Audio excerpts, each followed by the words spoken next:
फिलहाल इन तमाम तर मामलों पर एक्सपर्ट्स विचार भी करेंगे। सुप्रीम कोर्ट ने साफ तौर पे यूजीसी के नए नियम पर रोक लगा दी है। नए नियम पर सुप्रीम कोर्ट ने कई तरह के ऐसे अल्फाज भी इस्तेमाल किए जो ये जाहिर करता है कि यूजीसी कानून बेहतर नहीं है, ख़ासतौर पे हिंदुस्तानी समाज के लिए। समाज एक साथ आगे बढ़े, भेदभाव ना हो, सुप्रीम कोर्ट ने कहा है। और ये भी कहा है कि सरकार और यूजीसी को नोटिस जारी करके फौरी तौर पे जवाब लेना ज़रूरी है। 19 मार्च तक सरकार को फौरी तौर पे जवाब देना होगा और इस सिलसिले में मुल्क में अमेरिका जैसे हालात न बने, नए नियम की ज़ुबान को समझना, उसमें तरमीम करने की ज़रूरत है।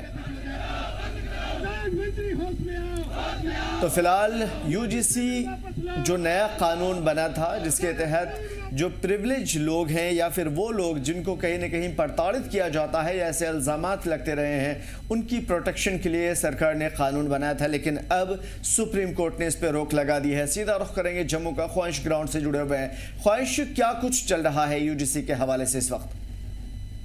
बिल्कुल आमिर, देखिए यूजीसी का जहां एक मामला है वहां पर उसको लेकर लगातार जो प्रदर्शन चल रहे थे वो तो नजर आ ही रहे थे, लेकिन जम्मू में नेशनल लॉ यूनिवर्सिटी का मुद्दा भी सबसे ज्यादा बड़ा बना हुआ है। और आज भी यहाँ पर जम्मू यूनिवर्सिटी के छात्रों ने जम्मू यूनिवर्सिटी से लेकर जो है महाराजा हरि सिंह के स्टैचू तभी ब्रिज पर जो है काफी लंबा प्रोटेस्ट किया। कई स्टूडेंट्स जो है डिटेन किए हैं। यूजीसी का मुद्दा भी स्टूडेंट्स लगातार उठा रहे थे कि जो जनरल कैटेगरी है उससे भेदभाव ना हो, लेकिन जम्मू का इस समय जो बड़ा मुद्दा है वो नेशनल लॉ यूनिवर्सिटी से भी जुड़ा हुआ बना हुआ है। अभी के समय में कई सारे बच्चों को अभी तक डिटेन किया जा चुका है और काफी देर तक इन्होंने तभी पुल बंद रखा था।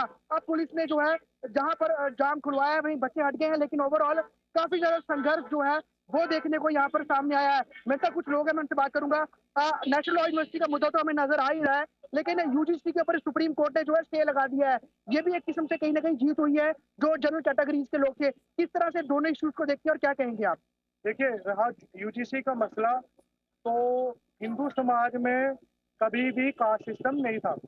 वर्ण के आधार पे कर्म जो थे वो बांटे गए थे, जिसमें क्षत्रिय जो था वो लड़ने का काम करता था, ब्राह्मण जो था वो शिक्षा का काम करता था, और जो हरिजन समाज के लोग थे वो सेवा का काम करता थे, और जो बेचे थे जो वो बिजनेस का काम जो थे वो करते थे। तो इस तरीके की वर्ण व्यवस्था जो थी हमारे हिंदू समाज में और हमारे सनातन समाज में देखने को मिलती थी। लेकिन कास्टिज्म जो लाया गया और जो प्रबल तौर पे फैलाया गया वो आफ्टर जब ब्रिटिशर्स जो थे वो इंडिया में आए थे, तो उनके द्वारा जो था हिंदू समाज में मतभेद कैसे पैदा करने हैं, तो उस तरीके से मतभेद पैदा करने के लिए उनको कास्ट सिस्टम में बढ़ाया गया और कास्ट सिस्टम की प्रायोरिटी जो थी वो दी गई। और रही बात एनएलयू की, तो आज जो थे जम्मू यूनिवर्सिटी के छात्र लॉ के और अन्य और डिपार्टमेंट के, जिसमें social science, geography, history, political science, law school और भी अन्य डिपार्टमेंट्स के छात्र थे जो इन्वॉल्व थे। लेकिन क्या हुआ कि अभी देखने को मिल रहा है कि हमेशा की तरह जम्मू के साथ जो था, जम्मू संभाग के साथ मतभेद जो है कश्मीर बेस्ड पॉलिटिशियंस ने किया है। चाहे वो आईआईटी का मसला हो, आईआईएम का मसला हो, एम्स का मसला हो या महाराजा हरि सिंह जी की छुट्टी की बात हो, हमेशा से जम्मू ने लड़कर कर अपना हक जो है वो लिया है, और इस बार भी जम्मू जो है अपना हक जो है वो लड़कर कर ठीक है। ख्वाहिश, इससे पहले लगातार हमने देखा था, जैसे आपने यूजीसी के मसले पर कहा, देश में कई और भी मसले हैं जहां पे इस वक्त प्रोटेस्ट चल रहा है। एनएलयू का मसला इस वक्त गहराया हुआ है जम्मू कश्मीर के अंदर, और नेशनल लॉ यूनिवर्सिटी की मांग लगातार जम्मू रीजन की जितने भी स्टूडेंट हैं वो उठा रहे हैं, और उनका ये कहना है कि कश्मीर में किसी भी नेशनल लॉ यूनिवर्सिटी से उनको कोई आपत्ति नहीं है, कोई नाराजगी नहीं है, लेकिन एटलीस्ट आप जम्मू को नजरअंदाज मत कीजिए। ये जो एहतजाज चल रहा है, क्या इन लोगों का जो एहतजाज में शामिल लोग हैं, स्टूडेंट हैं, उनका क्या कहना है, सरकार से क्या मांगे हैं, और इस मर्तबा जो ये सेशन शुरू होने वाला है, क्या इसमें इनसे उम्मीदें हैं? देखिए, इस समय जो है बजट सेशन भी शुरू होने वाला है और बहुत कम दिन बचे हैं।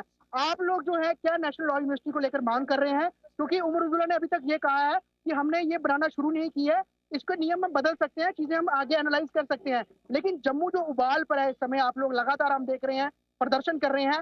क्या लगता है सरकार को वक्त देना चाहिए? क्या आप लोग इंतजार करेंगे, या आपको लग रहा है कि सरकार इसको लेकर कुछ नहीं करने वाली है, जिसको लेकर आपको प्रोटेस्ट करने पड़ रहे हैं, या आगे भी प्रोटेस्ट आप लोग करेंगे? ठीक है, ये हमारी यहाँ सिंपल फेयर डिमांड है कि अगर एनएलयू आने हैं तो 2 आने हैं। सेंट्रल यूनिवर्सिटी जो हमारी जम्मू की है में लॉ डिपार्टमेंट खुलना चाहिए। 13 साल से यहाँ पे लॉ डिपार्टमेंट नहीं आया। जम्मू बहुत ही अंडर डेवलप हमारा है। इतने दिनों से हम यहाँ बात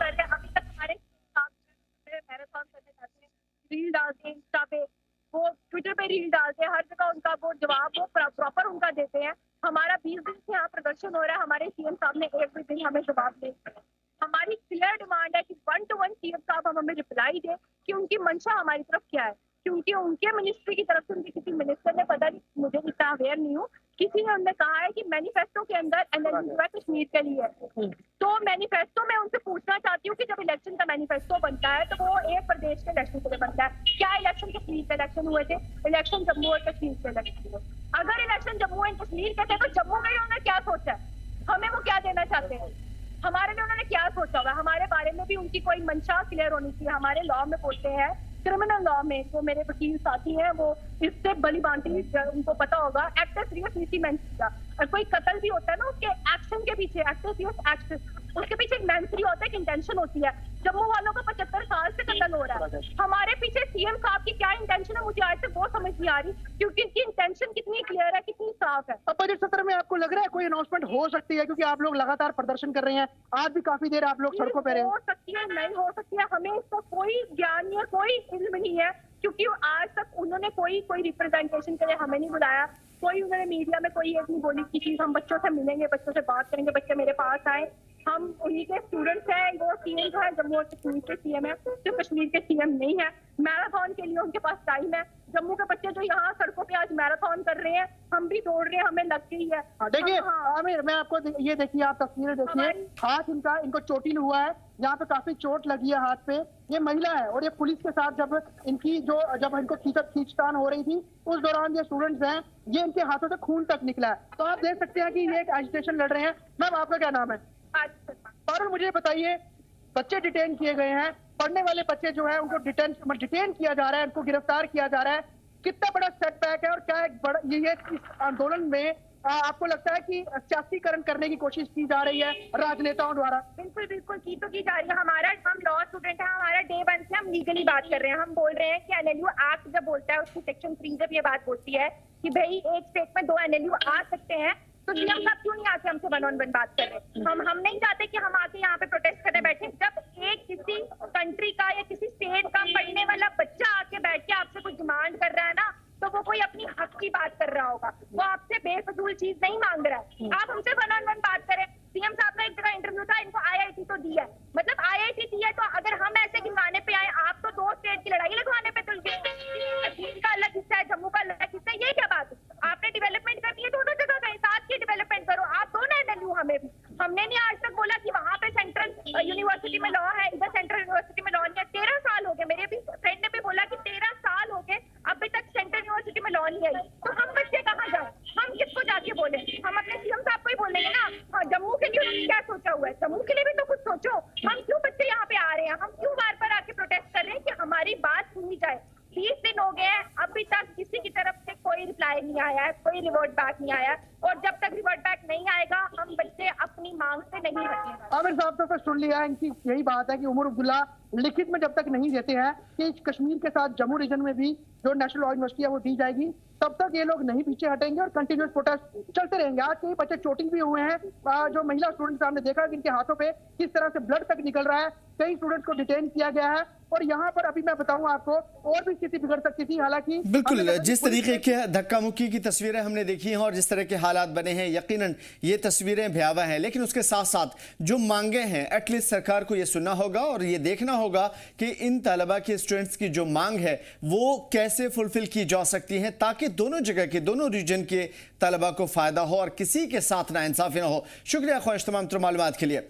उधर यूजीसी के नए नियम पर सुप्रीम कोर्ट की रोक साफ तौर पर लगा दी गई है। समाज एक साथ आगे बढ़े, भेदभाव ना हो, सुप्रीम कोर्ट ने कहा है, और एससी ने सरकार और यूजीसी को नोटिस भी जारी किया है। 19 मार्च तक कोर्ट ने सरकार से जवाब मांगा है। यूजीसी के नए नियम की जुबान साफ नहीं है, सुप्रीम कोर्ट ने कहा है, और तालीमी इदारों में एकता दिखानी चाहिए, ना कि अनेकता।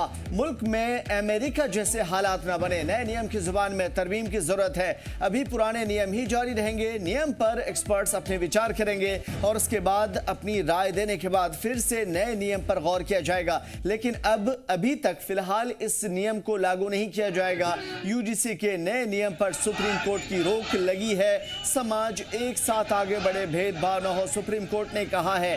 दरअसल इसी चीज को अगर आप समझ लीजिए तो आपको समझ में आ जाएगा कि यूजीसी है क्या। जिस तरीके से सुप्रीम कोर्ट ने कहा है कि समाज एक साथ आगे बढ़े, इसी भेदभाव को मिटाने के लिए देश भर की यूनिवर्सिटियों में उत्पीड़न झेल रहे उन तलबा के मसलों को सुलझाने के लिए यूजीसी बनाया गया था। और उसमें साफ तौर पे उद्देश्य था कि जहां पे भी जाति, धर्म, मजहब, ऊंच नीच की बुनियाद पर किसी भी स्टूडेंट के साथ कार्रवाई होगी या गलत व्यवहार होगा तो उसके साथ कानून खड़ा है, उसके साथ लॉ खड़ा है, उसके साथ कोर्ट खड़ा रहेगा। लेकिन एक बड़े तबके को ऐसा लगा कि शायद जानबूझ करके इन लॉ का, यूजीसी का गलत इस्तेमाल उनके खिलाफ किया जाएगा। दरअसल ये उन लोगों के लिए बनाया गया था जो आमतौर पे बड़ी जाति के मानते हैं, खुद को उच्चतर मानते हैं आम लोगों से, और उन्हीं के लिए ये बना था। और उसके बाद अब सुप्रीम कोर्ट में ये जैसे ही पिटीशन दाखिल हुआ, सुप्रीम कोर्ट ने इसके ऊपर रोक लगा दी है।